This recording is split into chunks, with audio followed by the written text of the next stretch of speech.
Perfeito. Então, a minha apresentação hoje é sobre ruptura de cápsula posterior. Meu nome é Gabriel Bondar, prazer. Eu trabalho aqui em algumas residências, no Banco de Olhos, o Conceição e a Santa Casa, como preceptor de catarata refrativa.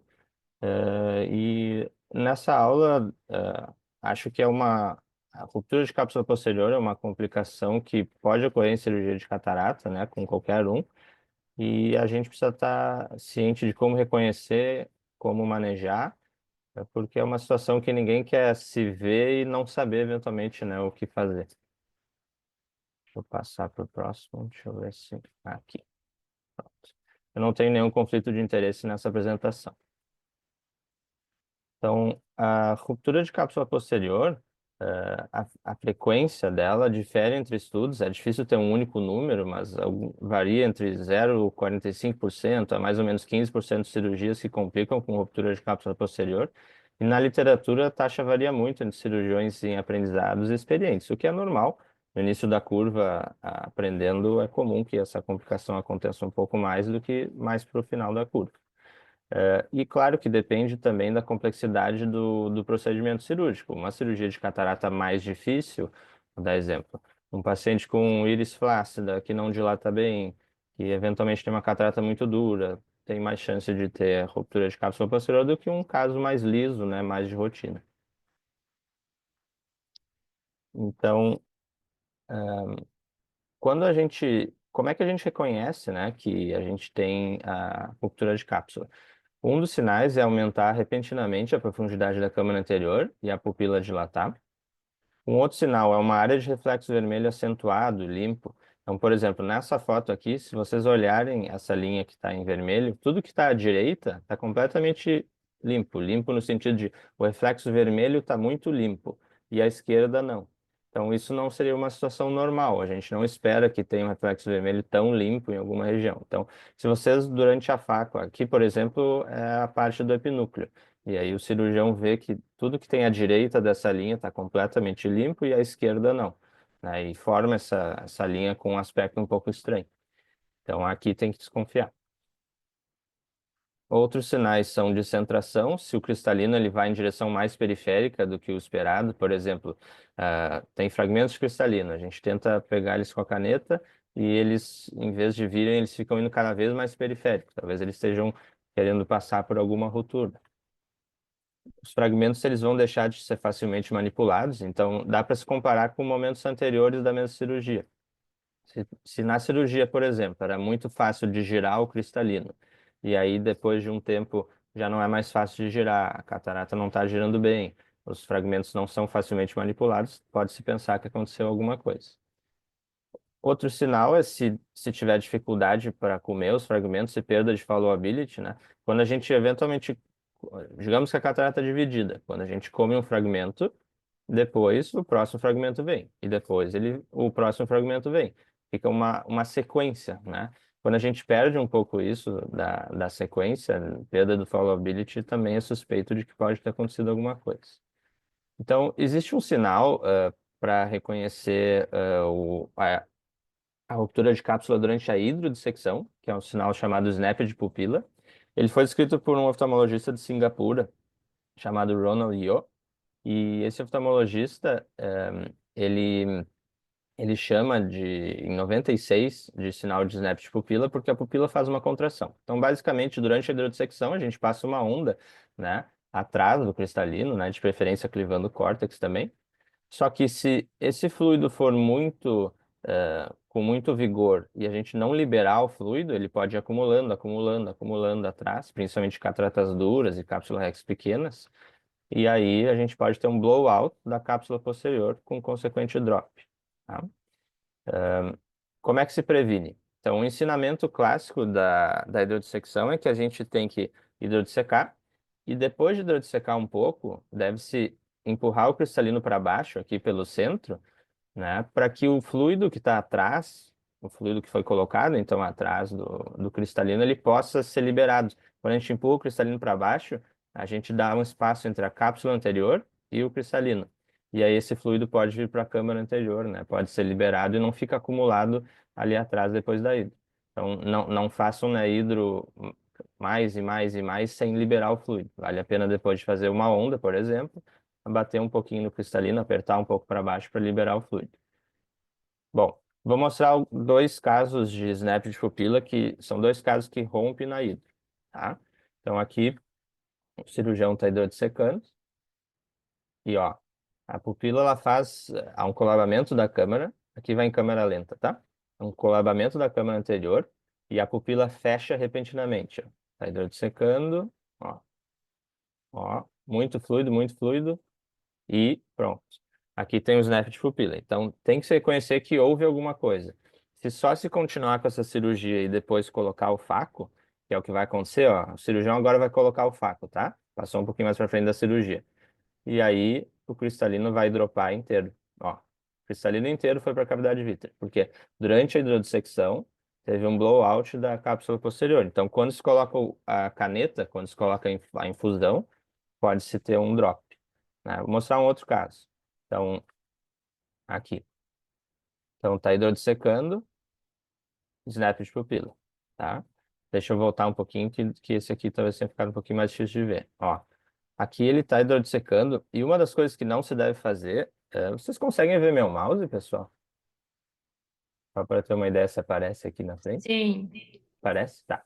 Então, quando a gente coloca a cânula atravessada de um lado a outro, eu geralmente não gosto de fazer assim, porque a gente está colocando o fluido lá para trás e a cânula ela bloqueia um pouco a subida do cristalino.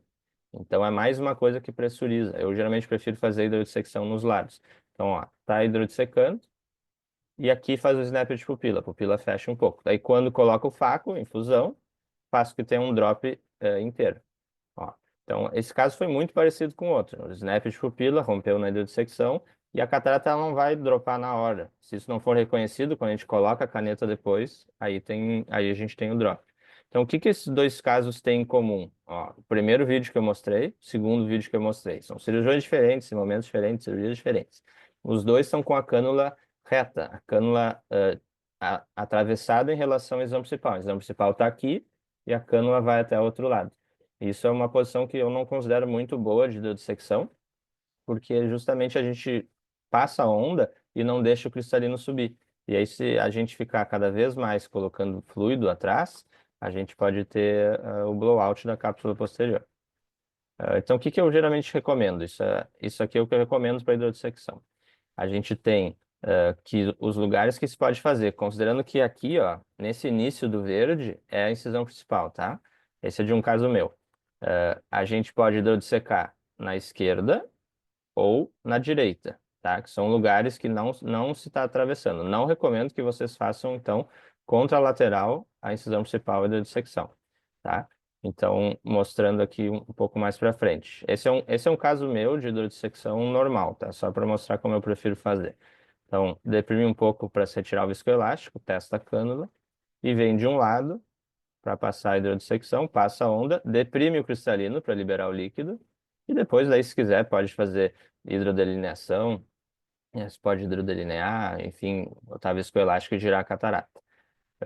Mas, basicamente, o que eu queria passar com essa mensagem é para não hidrodissecar contralateral a incisão principal. Deixa eu ir para frente. Um outro jeito de ter ruptura de cápsula posterior na hidrodissecção é se a gente tiver uma catarata polar posterior que não for identificada, né? Na catarata polar posterior, a gente tem um defeito, uma fragilidade na cápsula posterior, e aí não se recomenda que se hidrodisseque, porque a passagem da onda pode também romper, e daí causar aquele mesmo snap de pupila.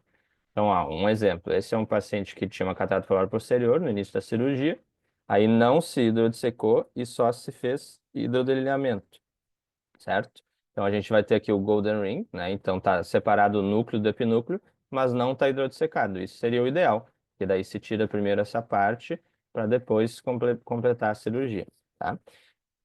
Porém, o que que acontece se a gente hidrodissecar? Então esse é um vídeo que eu achei na internet de um congresso ao vivo, era um webinar ao vivo, realizado na Índia, em que se tem uma catarata polar posterior aqui, mas quem estava operando não reconhece que tinha uma catarata polar posterior. Então, olha só, quando hidrodissecar, vai fazer o snap de pupila, aquele sinal que eu falei. Ó, agora, eu vou voltar um pouco porque foi tênue, tá? Fique olhando essa margem aqui, ó. Ó, agora teve snap de pupila. Então aí, se a gente já tem isso, o ideal seria não continuar com a faca, eventualmente converter, porque já se tem uma ruptura de cápsula, um blowout na cápsula posterior. E aí acontece a mesma coisa que nos outros vídeos. A pessoa coloca o faco, passa um pouquinho, drop. Ó, a catarata vai para a cavidade vítrea, né? Então, não se pode dar de secar numa polar, tá? Bom, outras maneiras de reconhecer a ruptura de cápsula, né? Agora saindo um pouquinho da dissecção.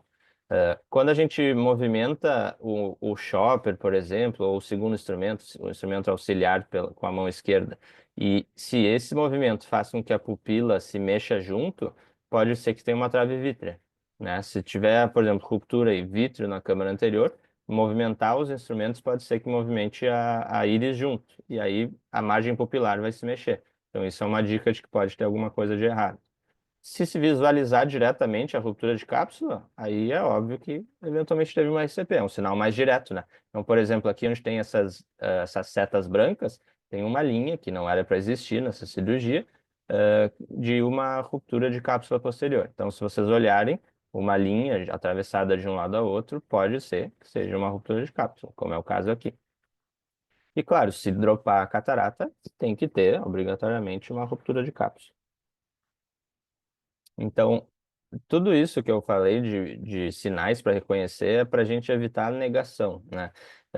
Então, se vocês notarem que há algo de errado, evitem negação e aceitem. Ó, deve ter rompido, vou mudar minha estratégia, né? Então, aqui um charge dizendo que não é negação, eu só sou muito seletivo sobre a realidade que eu aceito. Então, na hora, a gente tem que desconfiar e aceitar que complicações podem acontecer para fazer o manejo adequado, em vez de só seguir a cirurgia como se não tivesse acontecido nada. Bom, quais são os objetivos se rompe? A gente retirar o cristalino com segurança, minimizar o dano ao endotélio, né, para não ter risco de descompensar a córnea, remover vítreo da câmara anterior, se houver prolapso vítreo, nem sempre que romper a cápsula vai ter prolapso vítreo. Se a aloide ficar íntegra, por exemplo, a gente pode ter uma ruptura de cápsula que não venha prolapso vítreo. Mas se vier, daí se remove vítreo da câmara anterior.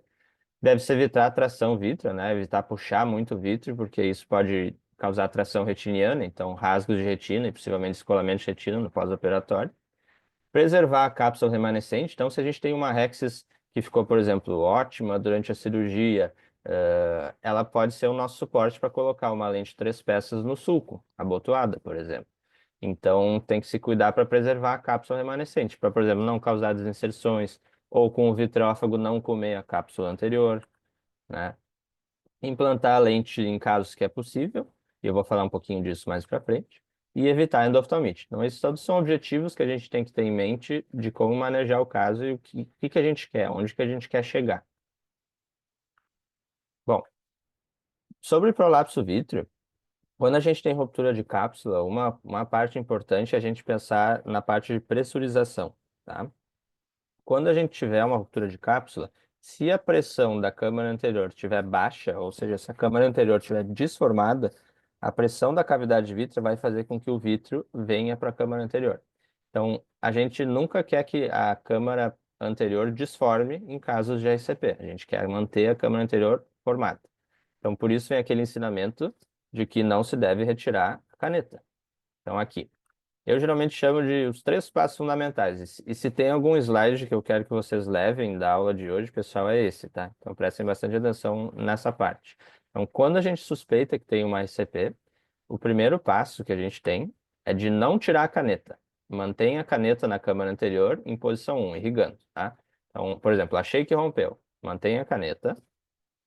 E como segundo passo, a gente vai injetar viscoelástico, de preferência dispersivo, através da paracentese, em direção à área da RCP para tamponar. Basicamente, para também não fazer com que a câmara anterior colabe, tá? Então, mantenha a caneta, coloca a viscoelástico pela paracentese, e à medida que o viscoelástico for preenchendo os espaços, né, o terceiro passo, pare a irrigação e remova a caneta.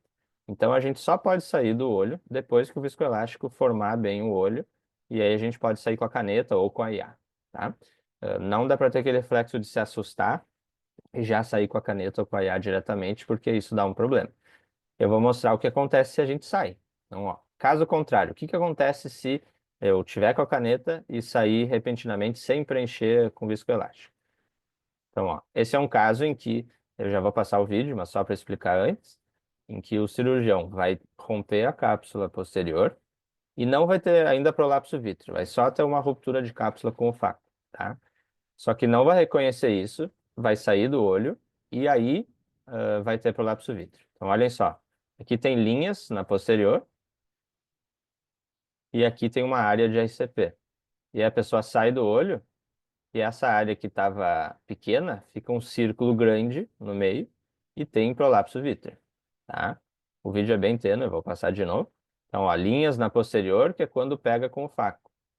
E aqui a conduta certa seria: tira a mão esquerda, mantém a mão direita, coloca a viscoelástica pela paracentese e só depois sai com a mão direita. Mas, aqui no caso, o cirurgião saiu com ambos os instrumentos e a câmara anterior ficou com uma pressão baixa, ela colabou. Quando isso acontece, aí vem o prolapso vítreo. A ruptura aumenta, ó, fica maior aqui e vem prolapso vítreo. Então aqui a gente já está numa situação um pouco pior, né? Não tinha prolapso vítreo antes, agora tem, e a rotura aumentou de tamanho. Só pelo fato de não ter feito aqueles 3 passos fundamentais que eu falei. Vamos ver um outro caso? Então esse caso é o que eu tinha mostrado na imagem antes. Aqui, durante essa parte da cirurgia, já está rompido, tá, gente? Vocês vão ver uma linha ali para trás. Então já está rompido, o cirurgião está continuando aqui a facomodificação e não notou que está rompido, tá? Ó, ali atrás tem uma linha, e aí quando sai, essa linha expande, e aí tem prolapso vítreo por aqui. Então, só para mostrar, para a gente identificar, eu vou parar aqui uma parte do vídeo. Ó, uma das coisas que está acontecendo aqui é aquilo que eu falei da perda de followability. Quando a pessoa está apertando para pegar os fragmentos, notem que os fragmentos estão indo para inferior, eles não estão querendo entrar na caneta, olha só. Ó, pisa, o fragmento vai para longe, pisa, o fragmento vai para longe, pisa, o fragmento vai para longe. Ou seja, por que que o fragmento não está querendo entrar? Não é porque a fluídica, os parâmetros estão ruins, por exemplo, é porque a fluídica em si está ruim, porque tem uma ruptura de cápsula. Então, os fragmentos eles tendem a fugir da caneta nesse sentido. E aí, aqui onde tem essa linha, ó, essa linha aqui onde tem as setas, é a linha da rotura. Então, aqui o certo é ficar com a mão direita, coloca a viscoelástica pela paracentese e só depois sai. E se vocês olharem essa linha, ela até está um pouquinho dobrada para dentro, porque apesar da rotura, não tem vítreo aqui.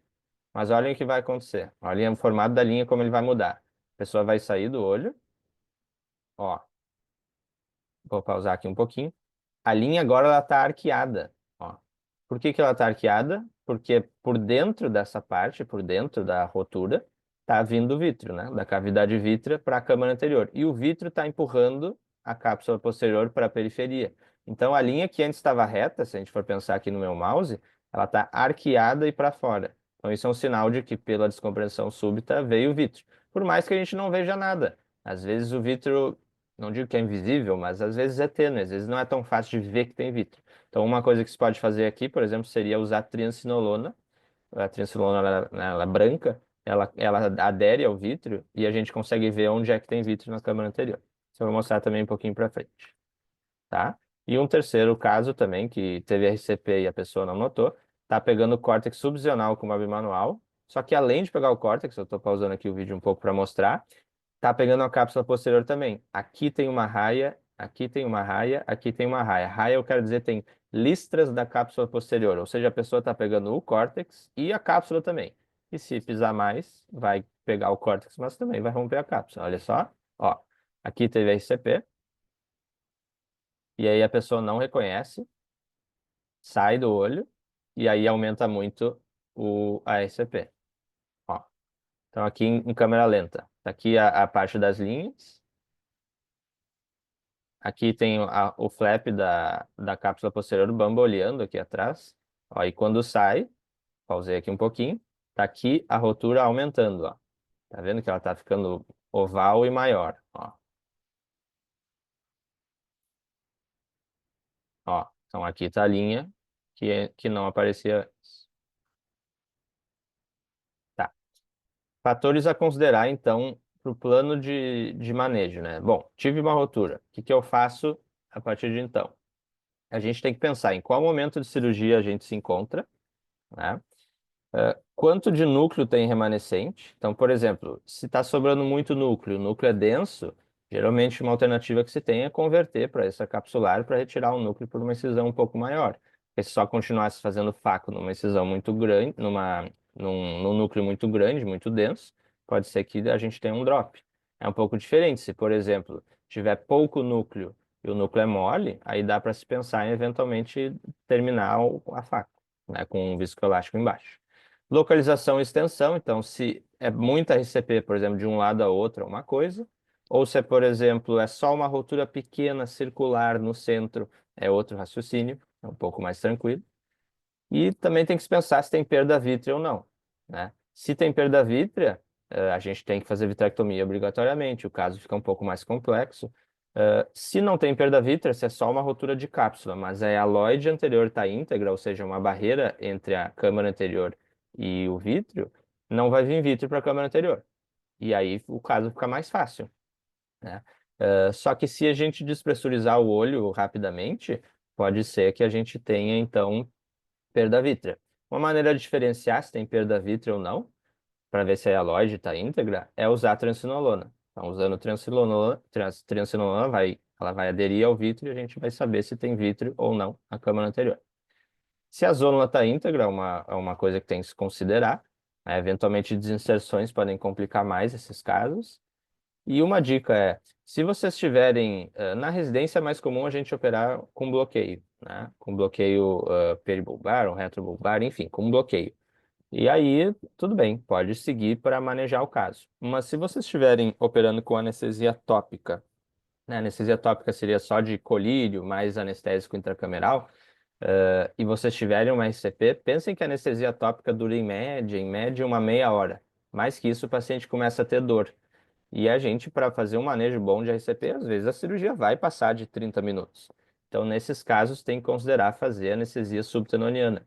Que a pior coisa que vocês podem ter é uma complicação que vocês fiquem um pouco mais nervosos, né? A gente fica um pouco mais estressado quando acontece uma ruptura de cápsula e o paciente ainda com dor ali embaixo, né? Aí seria muita coisa. Imagina, tem que manejar uma complicação, o paciente ainda está também gemendo de dor.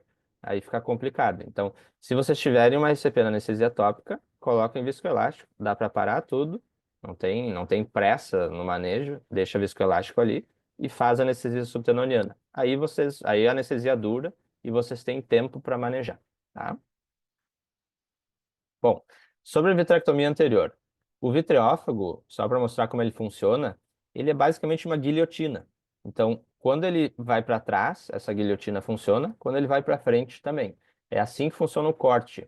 É um movimento que acaba sendo uma guilhotina, porque o metal, quando se junta ali, ele vai cortando o vidro. E claro que os cortes, o vitreófago faz muitos cortes por minuto, né? Como fazer então a vitrectomia anterior? Se a gente tem vítreo na câmara anterior, a vitrectomia ela tem que ser feita de uma maneira estável, ou seja, a câmara tem que estar formada. Então, de preferência, se sutura a incisão principal e vão se abrir duas paracenteses, por exemplo, tá? Por que que se sutura a incisão principal? Porque a gente quer que a câmara anterior esteja formada. É aquele mesmo conceito da pressão. Se a pressão estiver baixa na câmara anterior, mais vítreo vai vir. Se a pressão estiver alta na câmara anterior, a gente faz a vitrectomia e não fica vindo mais vítreo, né? Então, o sistema tem que estar fechado, não pode estar vazando. Então, geralmente não se usa o vitreófago, né? Não se usa geralmente pela incisão principal, porque o vitreófago ele é pequeno, né? Muitos vitreófagos são 23 gauge, por exemplo, eles são pequenos, a incisão principal é grande, e aí vai ficar vazando o BSS. Aí fica vindo vítreo e não para de vir vítreo. A gente faz geralmente por duas paracenteses justamente para manter a câmara anterior bem formada, como se fosse uma bimanual, tá? Então a vitrectomia é realizada de maneira bimanual e o vitreófago pode entrar basicamente em dois lugares, tá? A infusão geralmente se costuma fazer via limbar, né? Via paracentese. Mas o vitreófago aqui ele pode entrar de duas maneiras. Então, essa é uma figura da Academia Americana. Então, na letra A, a gente tem a cânula de infusão, que é o que está justamente colocando o BSS dentro do olho. E a letra B e a C são as duas opções que a gente tem para colocar o vitreófago. A letra B é colocando através de uma segunda paracentese, né? E a letra C seria colocar via pars plana, de colocar um trocáter e aí o vitreófago via pars plana, tá? Eu geralmente prefiro, sendo cirurgião do segmento anterior, colocar por duas paracenteses. Deixa eu mostrar aqui para frente que vai ficar um pouco mais claro. Aqui, então, colocando por duas paracenteses, a cânula de infusão aqui na mão esquerda e na mão direita o vitreófago na outra paracentese. Notem que tem uma diferença de altura, a cânula está perto mais da córnea, então a cânula está mais alta, e o vitreófago está mais profundo, onde tem a rotura. A rotura, se vocês forem acompanhar o mouse, está aqui. Ó. Então o vitreófago está até com a boca para baixo, tudo bem, nessa área de rotura. Aqui um outro caso, a gente tem a cânula de infusão aqui na mão esquerda e na mão direita o vitreófago entrando via pars plana, tá? Essas são as duas opções que se tem de fazer vitrectomia com vitreófago. Então, eu prefiro fazer do jeito que está na esquerda, que é com duas incisões limbares, pelo simples fato de que se a gente entrar pela via pars plana e não revisar a base vítrea no final, existe uma chance, né, de a gente causar um rasgo de retina. Então, se vocês forem olhar cirurgias de vitrectomia com retinólogos, geralmente ao final, de vitrectomia via pars plana mesmo, geralmente ao final da cirurgia, os retinólogos revisam a base vítrea.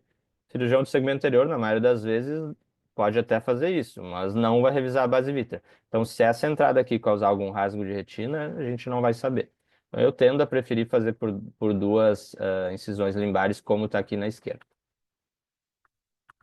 Bom, a triamcinolona, ela pode ajudar a gente visualizar o vítreo na câmera anterior. A triamcinolona, pessoal, na grande maioria dos casos, todas as formulações que eu já encontrei até hoje, ela vem num frasquinho de 40 miligramas por ml, tá? Isso é bem concentrado, então geralmente se dilui. O que se tem na literatura é que se dilui para ficar entre 4 a 10 miligramas por ml, ou seja, vai se diluir 10 vezes, aí ficaria 4 miligramas por ml, ou diluir 4 vezes para ficar 10 miligramas por ml. Eu geralmente tendo a diluir 4 vezes. Então, por exemplo, numa seringa de 1 ml pega 0,25 ml de triamcinolona, 0,75 ml de BSS. Então, está diluído em 4 vezes para a gente poder visualizar o vítreo. Eu tendo a achar que quando ele dilui demais, a triamcinolona fica muito transparente assim e não é tão fácil de visualizar o vítreo. Então, olhem só, quando a gente cora com triamcinolona, olha que interessante. Dá para ver onde que tem vítreo. Então, aqui nesse caso, tem vítreo saindo pela paracentese. Ali onde está a cânula de infusão, ó, tem vítreo vindo para cá. Essa parte branquinha. Aqui é mais fácil ainda de ver. Ó. Aqui foi colocado triamcinolona e tem uma trave vítrea importante saindo pela incisão principal. Então, a triamcinolona ela pode deixar o caso um pouco mais visual, assim. A gente consegue ver onde tem o vítreo para poder fazer a vitrectomia. E aí, geralmente, nesses casos, a gente coloca o vítreo para dentro com uma cânula, que nem está se fazendo aqui, para daí, com o vítreo dentro do olho, por duas paracenteses, a gente proceder com a vitrectomia. Por isso, justamente, que não se costuma fazer muito vitrectomia pela incisão principal, porque colocando aqui, só vai vir mais vítreo pela incisão principal. A incisão principal é muito grande para o vitreófago. Bom, vou mostrar um pouco de um caso em que se usou triamcinolona e se fez manejo com vitrectomia. Então, olha, uma paracentese, outra paracentese. Então, são duas paracenteses. E aqui o vitreófago está na mão esquerda e ele está cortando, tá? Ó, dá para ver o vitreófago comendo o vítreo. Então, fica um pouco mais visual com a triamcinolona para a gente ver a vitrectomia sendo feita. Ó. Tá aqui o vítreo sumindo, sendo cortado pela mão esquerda, tá? Bom, quando a gente vai fazer vitrectomia, é importante reduzir os parâmetros. Os parâmetros não podem estar altos. Então, geralmente, parâmetros que a gente usa são baixa altura de garrafa. O corte, sim, que tem que estar alto. Então, por exemplo, o corte de algumas máquinas, do exemplo de Centurion, por exemplo, que é uma máquina Dawkins, que faz um corte de até 4.000 cortes por minuto. Então, a gente coloca na taxa máxima. Tem algumas outras máquinas, por exemplo, o Constellation, que faz menos cortes por minuto, que não faz tantos. O Infinity faz até 800 cortes por minuto, então é menos. Geralmente a gente quer o máximo que o aparelho entrega de cortes por minuto, porque isso vai fazer com que corte o vítreo e não tracione tanto o vítreo. Se a gente não cortar e só puxar o vítreo, por exemplo, só colocasse uma IA, a gente está fazendo muita tração vítreo e pode causar né, rasgos de retina e descolamento de retina. Então, o corte tem que estar no máximo, tá? Mas é a única coisa que tem que estar no máximo, se vocês forem pensar. O resto tudo é baixo. Então, baixa a altura da garrafa, alto corte, baixo vácuo e baixa taxa de aspiração. Então, um exemplo de parâmetros.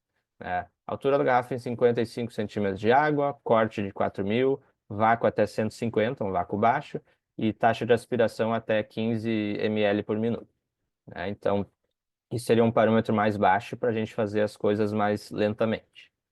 E o que se tem daí de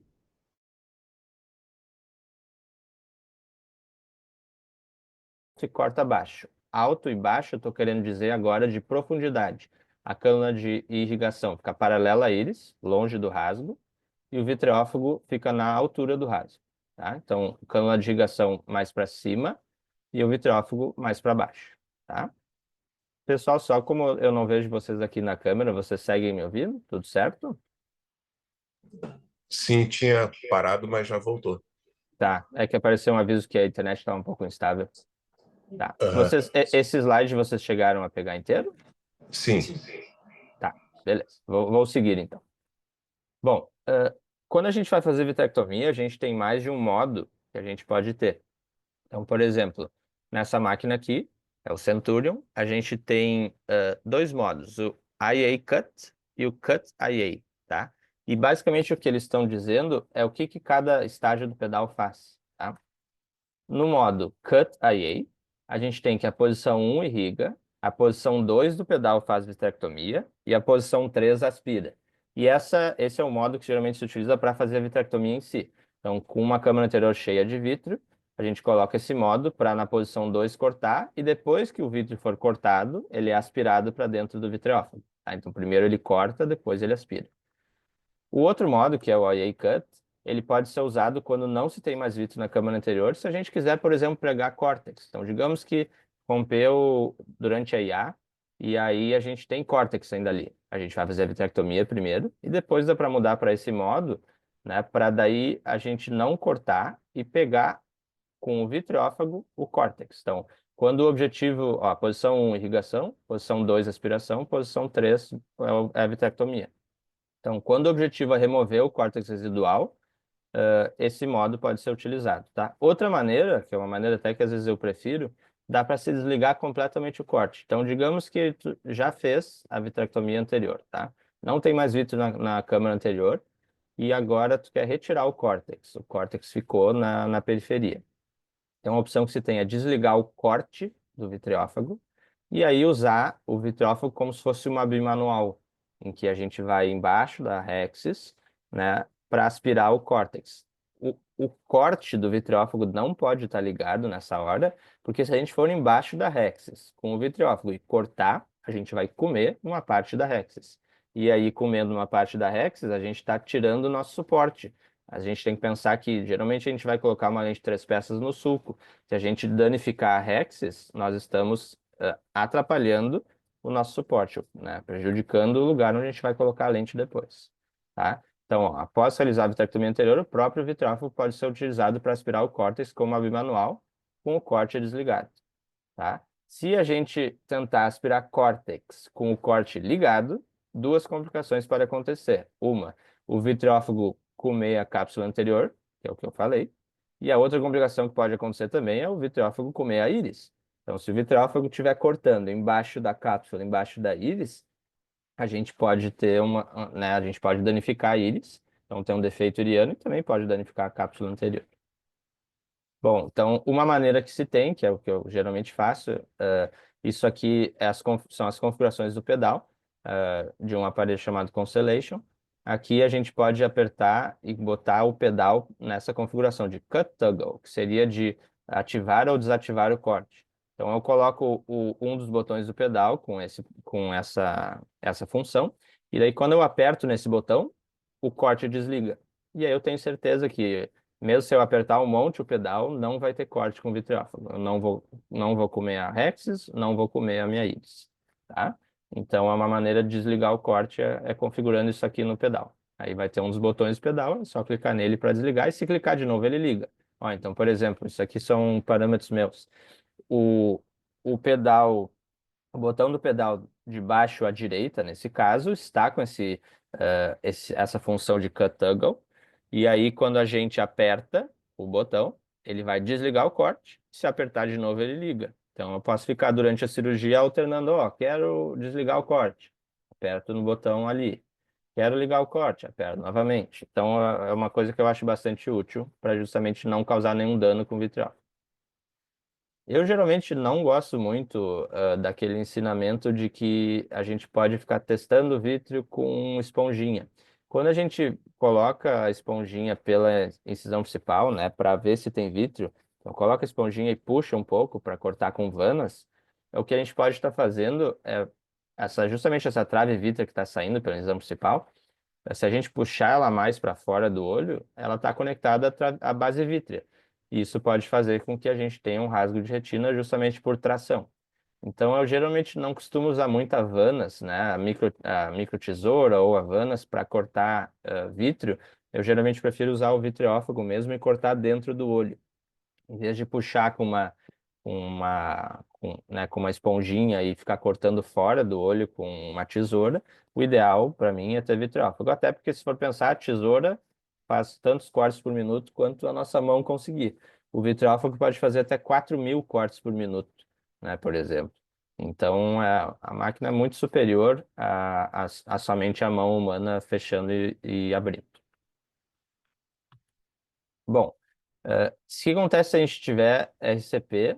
Deixa eu botar um pouquinho para o lado, que aqui está na frente. Aqui. Se a gente tiver RCP com um núcleo dentro do olho, tá? Então, RCP durante a faco em si, tem núcleo. Então, primeira coisa, aquilo que eu tinha comentado, os 3 passos fundamentais. Mantenha a caneta, injeta viscoelástico e só depois tira a caneta.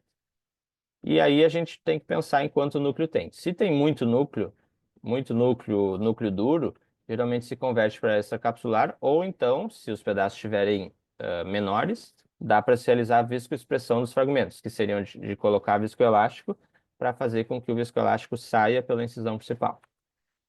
Fazer com que, desculpe, com que os pedaços saiam pela incisão principal. Se tiver pouco núcleo mole, sem perda vítrea, daí geralmente se injeta viscoelástico abaixo do fragmento remanescente. Então, digamos que só ficou 1/8 de núcleo e é muito mole, é pequenininho o pedaço, a gente pode sim ainda fazer faco. Aí se deixa uma cama de viscoelástico abaixo, cobrindo a parte que está com RCP, reduz os parâmetros de facoemulsificação, então baixa irrigação, baixa o flow, baixa o vácuo, para que seja tudo mais em câmara lenta. E aí, na ausência de vítreo em câmara anterior, né, desde que já tenha sido feita vitrectomia, né, ou se não tiver vindo vítreo, aí dá para fazer facoemulsificação usando o viscoelástico como barreira. Então, vai ter uma camada de viscoelástico protegendo ali a parte da rotura, e aí dá para se comer, por exemplo, esse 1/8 de núcleo mole que se tem na câmara anterior. Isso não tem problema. Tá? A questão é quando tem muita catarata, e a catarata é muito densa, aí geralmente não adianta ficar fazendo mais faco, que a tendência é que a gente possa ter um drop ou algum problema. Aí geralmente se converte. Tá? Bom, se vocês tiverem um drop, como eu mostrei naqueles primeiros vídeos da aula, é importante saber quando parar. Não se deve tentar manobras heróicas, né? Antigamente se descrevia de colocar, por exemplo, uma agulha lá embaixo pela esclera para tentar subir o núcleo, mas isso tudo são manobras muito grosseiras que podem causar muita tração vítrea. Então, se o núcleo estiver lá embaixo, a gente tentar buscar ele, levantar ele, a atração vítrea pode fazer com que a situação fique pior. A gente pode ter um caso que depois vai ter rasgo de retina, descolamento de retina. Então, eu coloquei uma frase para a gente pensar. Gênio, às vezes, é saber quando parar, né? Então, se eventualmente vocês tiverem um drop e o cristalino estiver lá embaixo, não tentem buscar. Vocês podem tentar manejar a parte da câmara anterior e depois encaminhar para o retinólogo com brevidade para que ele possa fazer essa parte de retirada do núcleo da cavidade vítrea.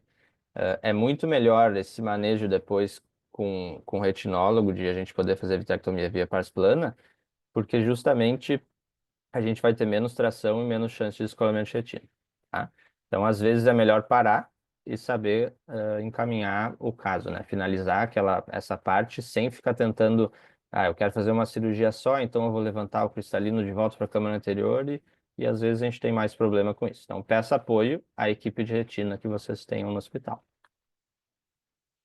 Bom, se a gente tiver RCP durante a aspiração cortical, o que que a gente faz? Os 3 passos fundamentais. Mantém a caneta, mantém a IA, por exemplo, na posição 1, injeta viscoelástico pela paracentese e depois disso se retira a IA. Então, se faz a vitrectomia anterior, se necessário, e a aspiração cortical pode ser realizada a seco. Seria de, por exemplo, colocar uma dupla via ou algum instrumento que não se tenha irrigação ligada, né? Ou com o próprio vitreófago, daí com o corte desligado, tá? Então, a aspiração ela pode sim ser realizada a seco quando a gente tem uma RCP. E um cuidado a mais é se vocês estiverem com o vitreófago naquele modo que eu falei, IA Cut, e vocês ouvirem o sinal de oclusão da ponteira, né? Quando a ponteira está ocluída, ele vai fazer aquele mesmo sinal, aquele mesmo barulho de oclusão que o faco faz. Então, quando vocês ouvirem esse sinal no centro do olho, por exemplo, não tem córtex na ponta do vitreófago, provavelmente o que tem na ponta do vitreófago, que está fazendo justamente esse barulho de oclusão, é vítreo. Então, tem que fazer um pouco mais de vitrectomia, tá? Mesmo que vocês não estejam vendo o vítreo, está fazendo barulho de oclusão na ponteira do vitreófago, provavelmente tem vítreo na ponteira. Bom, lente intraocular. Posso colocar lente? Não posso colocar lente? Depende. Então, se a gente tiver um caso que está um pouco mais redondo, por exemplo, cápsula Rex ficou íntegra, contínua, de tamanho adequado, uma alternativa muito boa é colocar uma lente 3 peças no sulco, com captura da parte óptica abaixo da cápsula Rex, né? Então, eu vou mostrar algumas imagens. Então, essa aqui é uma imagem, novamente, da Academia Americana, e que mostra como que fica numa figura quando a gente coloca uma lente 3 peças abotoada. Então, lente 3 peças, exemplo, né? MA60C da Alcon, a Sensor R40E da Johnson, são lentes que, por 3 peças, né? Só para só passar o conceito para vocês, significa que o óptico é feito de um material diferente dos ápticos, diferente das patas. Então, por exemplo, o óptico de acrílico hidrofílico e as patas de PMMA, como é o caso aqui dessa lente, tá? E aí, uma lente 3 peças, como as patas são fininhas, elas podem ser colocadas no sulco. Então, se coloca as patas no sulco, então as patas estão entre a cápsula anterior e a íris, e o óptico se coloca no saco, ele está abotoado, que a gente chama. Quando a gente abotoa o óptico, se vocês olharem essa imagem da direita, então o óptico está abaixo da rexis e as patas estão acima da rexis. Aí a cápsula Rex, em vez de ela ficar redonda, ela vai ficar com esse formato que alguns chamam de olho de gato ou olho de tigre, né, que fica um formato mais oval. Isso é normal daí, tá? Isso acontece quando a captura é eficaz, fica justamente esse formato mais oval na Rexis, porque a pata está em cima e o óptico está embaixo. Então, mostrando uma captura, ó. Se vocês seguirem o mouse aqui, a gente tem que essa parte aqui, a parte da captura, eu vou circular agora ela em amarelo. Então, essa é a parte da captura óptica, significa que essa lente ficou muito bem capturada. E essas linhas aqui que a gente tem à direita e à esquerda, opa, são as linhas de onde rompeu. Vou voltar um pouquinho. Então, aqui, isso é um pós-operatório, tá? Que foi bem manejado, que não tem vítreo. Então, o pós-operatório teve uma RCP, porém, a lente está aqui abotoada, sem vítreo em câmara anterior, está bem manejado esse caso. Tá? Então, um pós-operatório de RCP que fique assim, dá para se ter ainda um bom resultado. Ainda dá para o paciente ser 20/20, por exemplo. Né? Desde que, cara, não tenha edema corticoide, não tenha endoftalmite, não tenha nenhuma complicação maior, dá para o paciente enxergar bem, sim. Então, é importante a gente saber manejar, porque o caso ainda não está perdido quando a gente tem uma RCP. Bom, o que não dá para fazer? Muitas vezes a gente está operando com uma lente planejada, uma lente peça única. É bem comum. É uma lente boa, lentes peça únicas dobráveis, tá? A lente peça única, e novamente o conceito, pessoal, peça única significa que o material do óptico é o mesmo material da pata, tá? Então aqui, por exemplo, acrílico hidrofóbico no centro, acrílico hidrofóbico na pata. Aqui uma lente similar, tá? Essas lentes, elas têm as patas mais gordas, tá? Se vocês forem comparar com a pata de PMA, deixa eu voltar aqui um pouquinho, tá vendo que a pata é bem fininha? Então, essa pata pode entrar no sulco. Agora, essa pata aqui da lente de peça única é uma pata mais gordinha, mais espessa. E se ela fica embaixo se ela fica no sulco, ela pode ficar roçando na íris, raspando na íris e causando uma síndrome chamada de uveíte glaucoma e feno. É uma síndrome chamada de UGH, tá? Uveíte glaucoma efema. Então, aqui tem um caso de uma lente, ó, multifocal, tá aqui a lente com os anéis difrativos, que foi colocada no sulco, porque provavelmente o cirurgião teve alguma complicação. E aí, depois de um tempo de pós-operatório, olhem que dá para ver por transiluminação, que defeito na íris, justamente no formato da pata, né? Porque a pata, ela fica roçando na íris e causando uveíte glaucoma efema. E a gente fala dessa síndrome UGH porque uveíte seria de ter reação de câmara, inflamação, Glaucoma seria ter o aumento de pio e aí defeito glaucomatoso, e ifema por poder ter sangue por justamente a íris que está sendo danificada aqui. Tá? Então, por isso tem esses três componentes dessa síndrome. Tá? Vou mostrar algumas imagens. Então, ó, síndrome UGH. Aqui uma lente peça única que foi colocada indevidamente no sulco, e aí a gente tem essa parte de atrofia, e justamente no formato da pata, olha só, pessoal, no formato da pata, a gente tem novamente uma área de atrofia. Olha uma outra. Então, a retroiluminação aqui mostra uma lente de peça única, aqui embaixo, onde está o meu mouse, está a pata, e aí a íris está transiluminando. Então, não é assim que deve ser manejado o caso, porque a longo prazo a gente acaba tendo problemas. Tá? Mais uma. Tá aqui uma lente peça única que foi colocada no sulco, e a gente tem aqui justamente o formato da pata atrás da íris. Né? Esse defeito de atrofia da íris é justamente porque a íris está sendo danificada, né? E isso causa inflamação, reação de câmara, pode causar efema, pode causar aumento de pio. Mais um último. Então, aqui, justamente no formato de pata, num caso que tem aqui linhas, ó, a gente pode ver que deve ter sido um caso que teve ruptura de cápsula, e aí o cirurgião resolveu colocar a lente peça única dobrável no sulco. Então, se tem uma outra mensagem para ficar nessa aula, é não coloquem peça única dobrável no sulco, tá? Porque justamente não é um manejo adequado. Então, geralmente quando a gente vai operar, mostrar, deixando aqui nessa imagem, se vocês forem operar com uma lente peça única, algum caso, é sempre bom ter de backup, né, uma lente de 3 peças disponível, né, com a dioptria correta para o caso. Então, por exemplo, vou operar com uma lente peça única um paciente, está planejado essa lente. Eu tenho que ter no bloco cirúrgico comigo uma lente de 3 peças disponível para que, se der algum problema, tiver RCP, eu possa colocar a lente de 3 peças no sulco e ter um bom manejo do paciente, né? Não precisa necessariamente deixar o paciente afásico. Se tiver uma lente de 3 peças, dá para resolver o caso. Tá? Então, a maioria dos blocos tem isso, né? De ter um estoque de lente de 3 peças, mas sempre é importante planejar. Então, quando vocês forem agendar, fica uma dica para residência e para depois da residência. Sempre que vocês forem agendar uma cirurgia de catarata de vocês e a cirurgia está agendada com uma lente de peça única, tenham uma lente de 3 peças disponível, já planejada para estar no dia do bloco. Tá? Bom, quais lentes então são adequadas para usar no sulco? A lente 3 peças, que é a que eu comentei, dobrável, né? É a primeira opção. Existe uma segunda opção também, de uma lente peça única que dá para colocar no sulco. É a peça única rígida. Então, esses casos que eu mostrei aqui, pessoal, do que não pode, é a lente peça única dobrável, que é essa aqui, tá? A lente peça única rígida, que é essa aqui na direita, é a lente de PMMA. Ela é uma lente peça única porque justamente o óptico é de PMMA e as patas são de PMMA. Ela tem as patas finas também.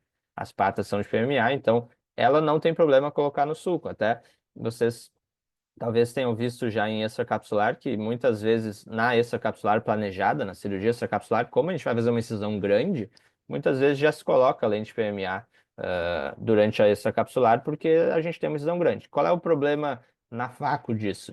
É que se vocês fizerem um manejo de vitrectomia, né, sem ampliar a incisão, então, por exemplo, foi feita uma cirurgia que teve RCP e vocês conseguiram manter a incisão principal do mesmo tamanho, usaram 2 paracenteses para fazer a vitrectomia anterior. Aí, ideal é usar uma lente de 3 peças, porque a gente pode colocar num cartucho e entrar pela incisão principal. Agora, essa lente aqui, se vocês quiserem colocar, ela não entra em cartucho. Ela é rígida, ela só entra inteira. Né? Então, se vocês precisarem colocar ela, vocês teriam que ampliar daí a incisão para 6 milímetros, por exemplo, para passar essa lente. Então, geralmente essa lente eu coloco ela como segunda opção, ela funciona bem, mas como ela não é dobrável, ela acaba sendo usada só em casos que a gente converte para extracapsular ou extracapsular planejada. É só em casos que a gente tem uma incisão grande. Quando a incisão é pequena, é melhor ficar usando a lente de 3 peças. Tá? Bom, lente intraocular, ainda alguns itens. Se além da ruptura de cápsula posterior, a cápsula anterior não tiver íntegra em algum lugar, por exemplo, a gente tem um caso que a Rexis correu para a região temporal. Aí, se a gente tiver ainda uma RCP depois, aí a gente até pode colocar a lente, mas não se coloca, né, a lente de 3 peças no sulco, mas ela não se coloca naquela região. Então, se correu na região temporal, né, digamos que correu na região horizontal, a gente vai colocar, então, a lente na região vertical, né, na direção vertical, sentido vertical. tá? Para ficar a 90 graus o local acometido. Porque se botar a lente no sulco em cima de uma parte que a escorreu, a lente pode ir para o saco e migrar, né? E ficar tiltada, enfim. Então, sempre a 90 graus de um lugar que correu a Rexis, tá? Quando a gente vai colocar no sulco. Se não tiver suporte, por exemplo, tive um caso muito complexo que desinseriu, não tem suporte, teve RCP, não tem problema. Ainda dá para resolver. Não dá para só colocar uma lente ali, porque a tendência é a lente cair, né? A lente pode ir para a cavidade vítrea. Então dá para fazer fixação escleral iriana, daria para fazer até no mesmo momento, apesar de que geralmente é um pouco difícil, porque esses casos de RCP, a gente tem todo o manejo de vitrectomia, o caso vai passando e o paciente vai ficando com edema de córnea, por exemplo, e aí fazer uma fixação Yamane, por exemplo, uma fixação iriana já é um pouco mais difícil num caso que tenha muito edema de córnea, que não esteja se vendo tão bem. Então, uma opção é deixar o paciente afásico, sim, e futuramente, quando o olho acalmar, realizar o implante da lente em outra cirurgia, num segundo momento. Nem sempre a gente precisa resolver tudo de primeira, tá? A lente peça única dobrável, aquela que eu falei para vocês que não pode ir no sulco, em alguns casos ela pode ser colocada no saco mesmo quando rompe. São casos mais seletos, tá? Então, seriam casos que a gente tem roturas pequenas, centrais, e circulares. Ou se a gente conseguiu converter uma rotura para uma rexis posterior, né? Uma rexis que justamente é circular e central. Porque daí a peça única dobrável pode ficar no saco, ela vai ficar com as patas apoiadas ali no saco, na periferia do saco, e no centro fica como se fosse já feito um IAG, digamos, né? Fica uma cápsula ex posterior ou uma rotura central, tá? Mas se a rotura for grande, por exemplo, uma linha de lado a lado, geralmente botar a peça única dobrável no saco não é uma boa ideia, porque provavelmente a lente vai ficar descentrada. Tô quase, tá, pessoal? Finalizando a cirurgia, tá? Bom, a gente tinha suturado a incisão principal, então, para fazer uma vitrectomia por duas paracenteses, né? A gente vai tirar essa sutura, implantar a lente e depois dá para suturar a incisão principal novamente. Isso é para evitar que desforme a câmara no pós-operatório, né? Não tenha saída, para justamente não ter mais risco de endoftalmite, por exemplo. O carbacol, né, que faz miose, ele pode justamente nos ajudar também a ver se tem vítreo ou não. Então, quando a gente coloca carbacol, a pupila ela fecha, né? E se ela fecha redonda, ótimo. Provavelmente não tem vítreo. Agora, se tem uma corectopia e o fechamento pupilar é não uniforme, pode ter uma trave vítrea. Deixa eu dar um exemplo. Esse é um caso que no intraoperatório colocou os carbacol e daí sigam aqui o mouse. A gente tem que nessa parte aqui da esquerda, onde tem a flecha, tem um pico. A pupila está vindo nessa direção. A íris está sendo puxada para a paracentese. Por quê? Provavelmente aqui nessa paracentese está saindo vítreo.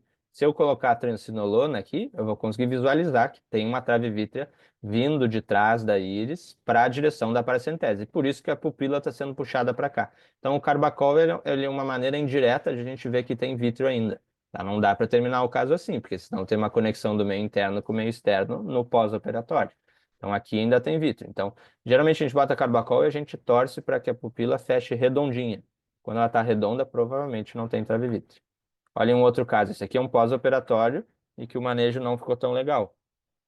A gente tem uma corectopia na direção da paracentese e não está saindo a íris. Na verdade, o que está acontecendo aqui é que tem uma trave vítrea saindo dessa parte e indo na direção da paracentese nesse caso, tá? Então, o carbacol pode nos ajudar no intraoperatório justamente a identificar que se não ficar muito redonda a pupila, talvez ainda tenha vítreo e não está na hora de acabar o caso ainda. Considerar utilizar triancinolona intracameral para checagem final. Então, por exemplo, vocês usaram triancinolona, fizeram vitrectomia, tá? Aí, ok. Continuaram o caso, colocaram lente de três peças no sulco, tudo bem. Vou finalizar a cirurgia. Pode colocar a triancinolona uma última vez para checar se tem vítreo. Se vocês colocar a triancinolona, depois lavarem ela e não tiver nada corando ali, né, nada que a triancinolona vai se aderir, aí provavelmente não tem vítreo na câmara anterior e está tudo bem para finalizar o caso, tá? Testar se as incisões estão seladas, né? É importante que não tenha saída, muito importante, porque seria uma conexão do meio externo com o meio interno. E também porque se o olho ficar murcho no pós-operatório, pode ser que venha mais vítreo para a câmara anterior, certo? Então, isso é bem importante de a gente não ter Seidel, né? Ter certeza que não tem Seidel para poder finalizar o caso. A lente três peças, quando ela fica abotoada, isso é uma coisa boa também de poder abotoar, porque ela pode ser uma barreira para não vir mais vítreo. Então, quando ela fica abotoada, o vítreo não tem muito para onde passar, depois foi feita a vitrectomia na câmara anterior, mas ele não consegue, a gente compartimentaliza o olho quando a gente abotoa a lente. Então, abotoar é uma ótima opção. E aí, uma parte muito importante, mais para o final da cirurgia, é colocar antibiótico intracameral. Então, tem basicamente duas opções que são utilizadas no mundo. Na Europa, é mais utilizado cefuroxime, 1 miligrama em 0,1 ml. E em países como Estados Unidos, aqui no Brasil, acaba sendo mais utilizado o moxifloxacino, né? Dá para você utilizar, por exemplo, o Vigamox, que é sem conservantes, intracameral. Então, o que se tem sobre antibiótico intracameral? Já tem muita evidência na literatura de que antibiótico intracameral pode reduzir as chances de ENDOF, tanto em casos que não complicaram, casos de cirurgia de catarata de rotina, como em casos de ICP. E esse benefício parece ser maior em casos de ICP. Tá? Então, por exemplo, esse é um artigo que saiu em 2019 no Journal de Cataract and Refractive Surgery, da ESCARS, que mostrou em 2 milhões de cirurgias de catarata, isso aí incluindo FACO, M6, extracapsular, que o antibiótico ele teria benefício em reduzir as taxas de endothelmite. Então, a metodologia desse estudo foi que todos os pacientes que recebiam antibiótico intracameral tinham uma injeção de 0,1 ml e continha 0,5 miligramas de moxifloxacino na câmara anterior, no final da cirurgia, tá? Então, 0,5 miligramas de moxifloxacino, 0,1 ml, seria 0,1 ml de Vigamox não diluído, por exemplo, no final da cirurgia. E aí, se comparando grupos, se a gente usar essa linha do FACO, aqui essa tabela só mostra quem rompeu, tá? Só os casos que romperam. Então, nos casos que romperam e não foram utilizados antibiótico intracameral, aqui onde está o mouse, a gente tem que 1 a cada 343 olhos teve endoftalmite. Então, olhem como a taxa é alta. Se a gente tem a ECP e não usa antibiótico, 1 a cada 343 olhos vai ter endoftalmite. Lembre que a endoftalmite é uma situação muito grave que pode levar à cegueira. É um desfecho muito ruim, uma complicação muito ruim. Se a gente tem ECP e usa antibiótico intracameral, então é o que foi encontrado nesse estudo, eles encontraram que tiveram uma endoftalmite a cada 1.600 olhos operados e tiveram uma redução de mais ou menos 5 vezes nas taxas de endoftalmite. Então, é uma coisa bem interessante. Pô, se eu tenho uma rotura de cápsula, eu posso fazer uma conduta que diminua 5 vezes a chance de endoftalmite, vale a pena fazer essa conduta, certo? Então, eu acho que isso justifica muito, principalmente em casos de rotura de cápsula, utilizar um antibiótico intracameral. Eu tendo a usar o Vigamox não diluído no final das cirurgias. Eu costumo usar de rotina em todas as cirurgias, tanto as que rompem quanto as que não rompem. Então, de rotina em todas as cirurgias, no final da cirurgia, eu costumo colocar Vigamox intracameral. Mas isso justifica muito mais nos casos que rompem, tá? Então, casos que rompem, é bem interessante utilizar o antibiótico intracameral. Pode ser cefuroxime também, tá? Não tem diferença de eficácia entre moxifloxacino e cefuroxime na literatura. Os dois funcionam com a mesma eficácia para diminuir o risco de endoftalmite. E agora, uma última sequência de imagens para finalizar a aula. Então, esse é um caso que eu estava na cirurgia junto com uma residente da Santa Casa. Acho que esse caso já tem agora 1 ano, mais ou menos. É um paciente que evoluiu bem no fim, mas é um caso que teve na cirurgia um drop, tá? Então, aqui tá, a residente estava operando, eu estava auxiliando, e a gente notou que com a caneta ainda dentro do olho, a catarata ela estava indo muito para baixo. Ela estava dropando, tá? Então, o que que se fez? Não se tirou a caneta, e aí, pela paracentese, eu entrei com uma cânula de viscoelástico e coloquei viscoelástico, tá? Aí depois dá para sair do olho. Nós trocamos de posição e daí eu assumi para fazer o manejo. Bom, a gente tem esse pedaço que está muito para baixo. Não se deve ficar tentando trazer ele para a câmera anterior. Eu sei que aqui está em 2D, mas vendo em 3D na hora, estava bem para baixo, bem profundo. Então não tem que ficar tentando trazer ele para a câmera anterior, porque é muita tração vítrea, tá? Então a gente colocou viscoelástico. Aí sim, que são aqueles 3 passos fundamentais, né, de não sair sem colocar viscoelástico. E aí a gente sai do olho e eu abro uma segunda paracentese, gente, e começo a fazer a vitrectomia. Então a mão esquerda minha aqui está infundindo e a mão direita está fazendo vitrectomia, tá? Depois disso, depois de fazer a vitrectomia anterior, no caso a gente estava sem triamcinolona, na verdade, não, a gente usou triamcinolona um pouquinho mais para frente, mas sem triamcinolona nesse momento. Nesse momento eu não tinha usado ainda triamcinolona. Bom, Aí depois disso eu fiz aquilo que eu falei de desligar o corte. Então já não tinha mais vítreo na câmara anterior e eu queria pegar o córtex. Se vocês forem ver aqui, tá cheio de epinúcleo, córtex, núcleo, né? A rotura foi meio cedo na cirurgia. Então tem o córtex inteiro também, né? E geralmente a gente não quer entregar para o etnólogo um caso que tá cheio de córtex, fica uma bagunça na câmara anterior. O etnólogo, se já está tudo meio pronto, ele pode depois só entrar para fazer a vitrectomia via pars plana sem ter que se preocupar em colocar lente ou eventualmente em ter que retirar córtex. Então, eu desliguei o corte e aí eu fui retirando o córtex de maneira bimanual, tá? E aí, se vocês forem ver aqui, olhem a diferença. Tudo bem, tem um pedaço de núcleo lá na cavidade vítrea e ele vai ficar lá até o retinólogo manejar. Mas a gente tem agora aqui, onde é a rexis, ó, a rexis está aqui redonda, circular, contínua, e não tem mais nenhum pedaço de córtex. Se vocês forem comparar com essa parte aqui, tem córtex 360 aqui.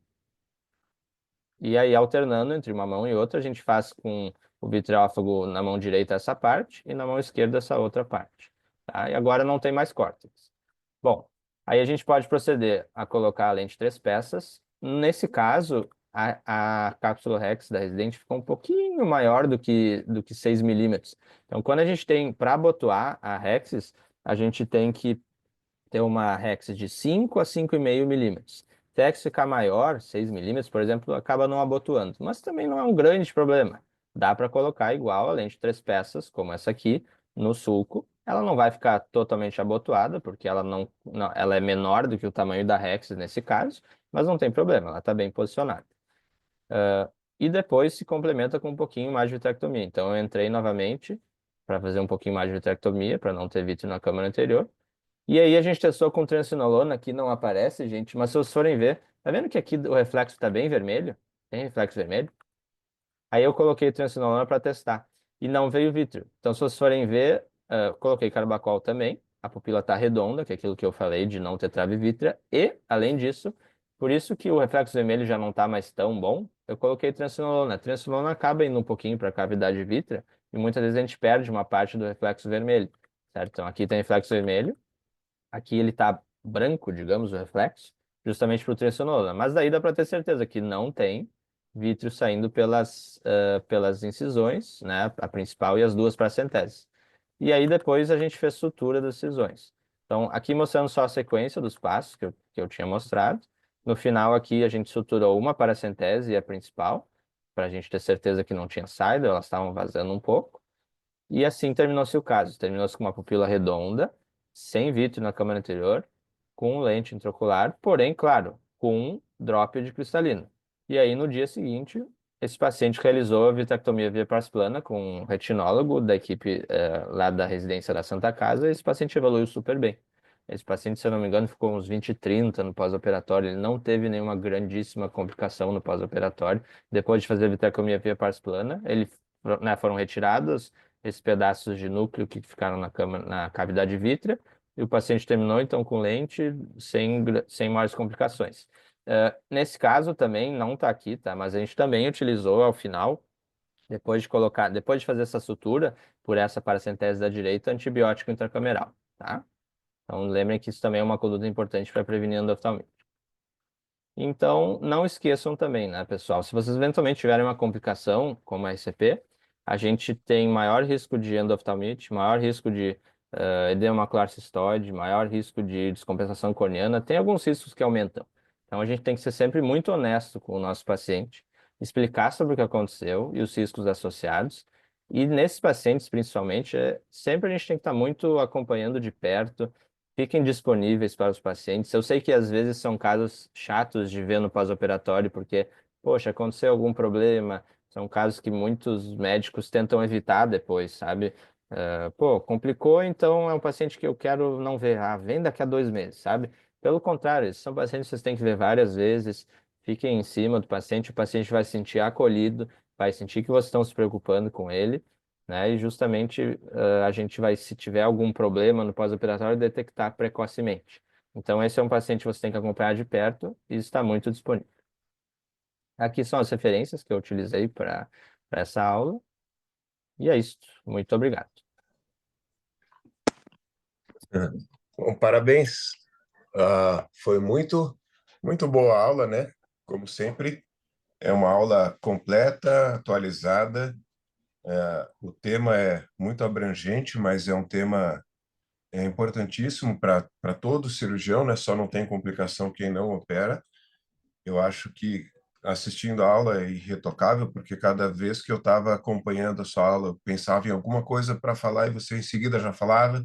Então, não tem tipo essa situação de você manter o paciente muito próximo, né, de você, o paciente não se sentir abandonado, porque a tendência que a gente tem exatamente é essa, né? Você às vezes não quer ver o paciente, mas é o contrário. Esse é o paciente que você tem que ter mais disponibilidade, tempo, para que o paciente também sinta que você está preocupado com ele, você quer resolver a situação e que você está, né, junto com ele, né?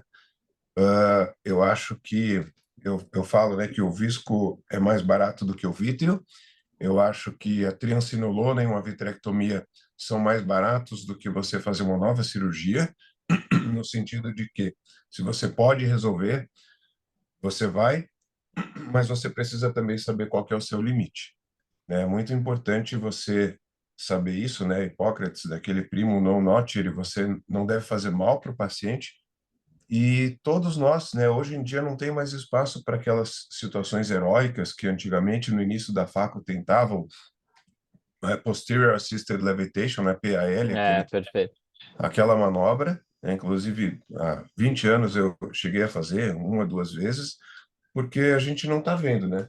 A não ser que você seja um cirurgião de retina também, como o Dr. Gabriel colocou, e você for checar o que você fez, assim como num Yamane, né? Eu sempre que vou fazer o Yamane não primário, eu peço para fazer uma fotocoagulação, né? Uma panfoto na periferia, perdão, né? Uma laser na periferia, porque a gente não vê o cirurgião de segmento anterior à retina. Então, essas manobras heróicas eu acho que não dá. E o momento de complicação é agora, né, na residência, embora quando eu estava começando a operar, encontrei com um amigo no centro cirúrgico, eu estava, sei lá, 2, 3, 4 anos de formado, e você vai ter mais incidência de ruptura. Às vezes, sei lá, a cada não sei quantas cirurgias a gente rompia, talvez 20 cirurgias, não sei. E eu falei, e aí, doutor André, como é que tá? Operando bastante e tal. Eu falei para ele, qual que é a sua incidência de ruptura de cápsula? Ele falou, eu não lembro. E é um médico que operava, sei lá, 50 cirurgias por semana. Ele falou, eu acho que deve fazer uns 6 meses, alguma coisa assim. Então, com o tempo, né, você vai adquirindo, claro, desde que você opere também casos lisos, né, você não vai considerar uma polar posterior. O Claro. próprio Dr. Vazavada tinha um trabalho de 50% de ruptura de cápsula posterior na polar posterior, mesmo tomando as medidas adequadas. Então, numa situação normal, a incidência vai abaixando com o tempo.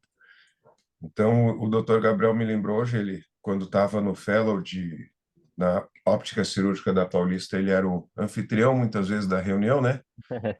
Por isso que consegue falar tão bem assim, né? E a aula foi muito boa. Felizmente, depois eu coloco no YouTube, se você permitir, para ficar gravado e nós Claro, claro. todos podemos ver Permitido. várias vezes. Sim, foi um Joia. prazer.